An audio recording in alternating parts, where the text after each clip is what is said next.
اگر ایک سے زیادہ صوبے بنتے ہیں تو بہت اچھی بات ہے، لیکن اس سے پھر انتظامی مسائل بھی بڑھ سکتے ہیں، اس سے انتظامی اخراجات بھی بڑھ سکتے ہیں۔ لیکن اگر یہ ضروری ہے تو عوام کی رائے بہت امپورٹنٹ ہے۔ یہ بھی ہو سکتا ہے کہ ایک ریفرینڈم کی پروپوزل دی جائے، لیکن یہ ساری چیزیں ایک جمہوری نظام کے اندر جائز ہیں۔ ہر بندے کو اپنی رائے دینے کا حق ہے۔ میری ریکویسٹ یہ ہوگی کہ جو بھی نظام آپ لے کے آئیں اس کو مکمل طور پہ سوچ سمجھ کے، اس کے پروز اینڈ کونس کو دیکھ کے، اس کے اندر کاؤنٹر میکنزم کو انشور کر کے لے کے آئیں، تاکہ اس سسٹم کے اندر ایفیشنسی بڑھے۔ ابھی یہ سسٹم ٹوٹلی انیفیشینٹ ہو چکا ہے۔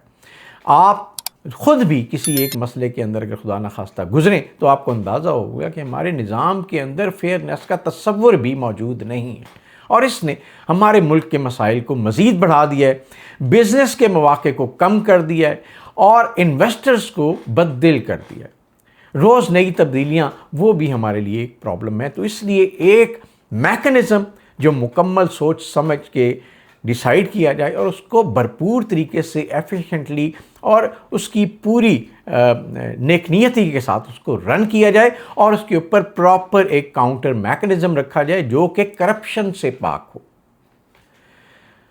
ہماری دعا یہ ہے کہ اللہ تعالیٰ جو بھی ہو اس حوالے سے، اللہ تعالیٰ ہمارے ملک میں کچھ ایسی تبدیلیاں، ایسی آسانیاں ضرور پیدا کریں کہ یہ ملک اگلے آنے والے 10 سے 15 سال میں جو اپرچونٹیز ہمارے پاس آئی ہیں ان سے فائدہ اٹھا سکے۔ اگر یہ ہم فائدہ اٹھا پائے تو یہ ملک، ہمارا ملک پاکستان، دنیا کے نقشے میں ایک بہت ہی اہم اور خوشحال ملک بن سکے۔ اب بات کرتے ہیں تھوڑی تکلیف دہ خبروں کی کہ آزاد کشمیر کے شہر میرپور میں پیش آنے والے واقعات پر انتظامیہ اور پولیس نے مشترکہ پریس کانفرنس کرتے ہوئے 3 افراد کی ہلاکت اور متعدد گرفتاریوں کی تصدیق کی ہے۔ پولیس کے مطابق صورتحال کو قابو میں لانے کے لیے مزید اقدامات کیے جا رہے ہیں، جبکہ تحقیقات جاری ہیں۔ امید کی جاتی ہے کہ ذمہ داروں کا تعین قانون کے مطابق ہوگا اور عوامی اعتماد بحال کیا جائے گا۔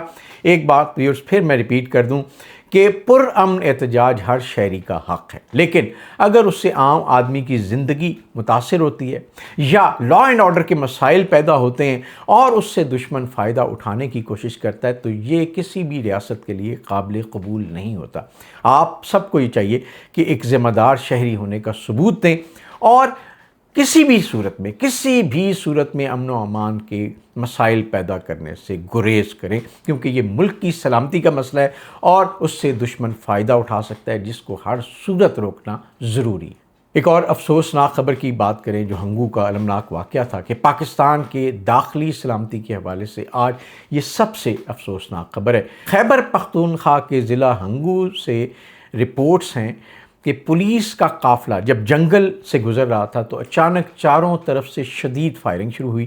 اس گھات لگا کر کیے گئے حملے میں ایک ڈی ایس پی سمیت متعدد پولیس اہلکار شہید ہوئے، جبکہ کئی زخمی بھی ہوئے۔ یہ واقعہ ایک مرتبہ پھر یاد دلاتا ہے کہ دہشت گردی کے خلاف جنگ ابھی بھی جاری ہے۔ اس لیے ان سارے واقعات کو آپ اکٹھا کریں تو یہ مت بھولیں کہ آپ کا دشمن کسی بھی موقع کی تلاش میں ہے، کم از کم ہم اسے وہ موقع نہ دیں۔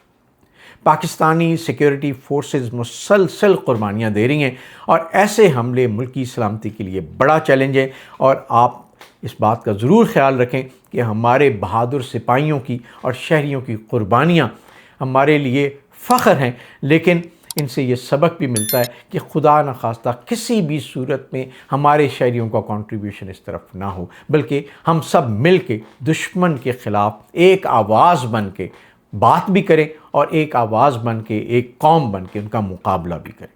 ناظرین، آج کی تمام خبریں ایک دوسرے سے جڑی ہوئی دکھائی دیتی ہیں۔ مشرق وسطیٰ میں جنگ، غزہ میں امن کی نئی کوششیں، پاکستان میں آئینی اصلاحات کی بحث، آزاد کشمیر میں امن و امان کا مسئلہ، اور خیبر پختونخوا میں دہشت گردی، یہ سب اس بات کا ثبوت ہیں کہ 2026 دنیا کے لیے انتہائی حساس بن چکا ہے۔ دوستو، سوال صرف یہ نہیں کہ اگلا میزائل کہاں گرے گا، اصل سوال یہ ہے کہ کیا دنیا جنگ سے مذاکرات کی طرف جا رہی ہے یا ایک بہت بڑے تصادم کی طرف بڑھ رہی ہے۔